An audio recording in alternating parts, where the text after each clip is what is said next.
social script is an important concept, not only in SSLD, actually is an important concept like in the social sciences and humanities.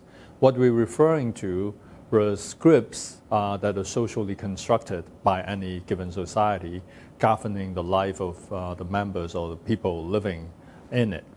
And these scripts are not actually like written and published, because many of the scripts are actually unspoken, but most people like living in that particular community would have some awareness of that, and they would also be following it.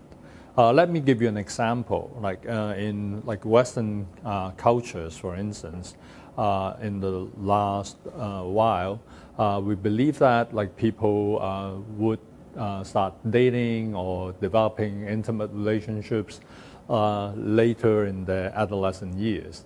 And if you started developing a relationship like Romeo and Juliet did before you hit 14, it would be considered problematic. Well, it obviously was not considered problematic like when Shakespeare wrote the play. So we see that what is considered appropriate or inappropriate actually do change over time. And when we look at the scripts that you're following, like sometimes inadvertently or unconsciously, would include things like who should be making the call first, like if we go out on first date, should I be picking up the tab? So those are the kind of questions that the social scripts are already answering. They may actually be guiding you towards asking the questions.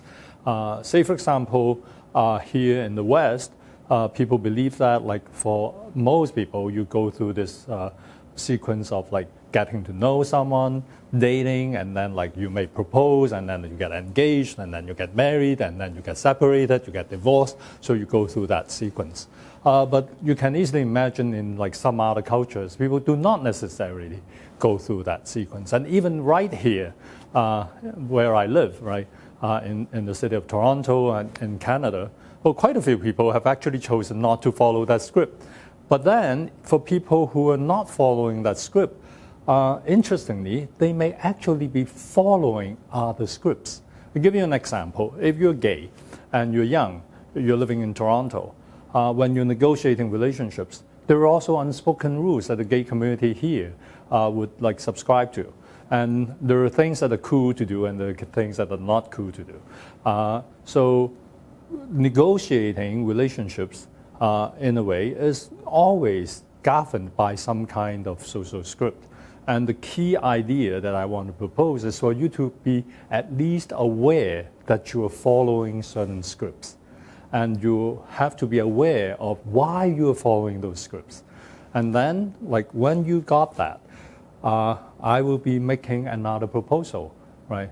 You have to allow yourself to be open to this possibility, which can be like scary, but it can also be exciting depending on your own personal position on this. What I'm referring to is the possibility of you authoring your own script for relationships instead of following what is readily available in your immediate social reality.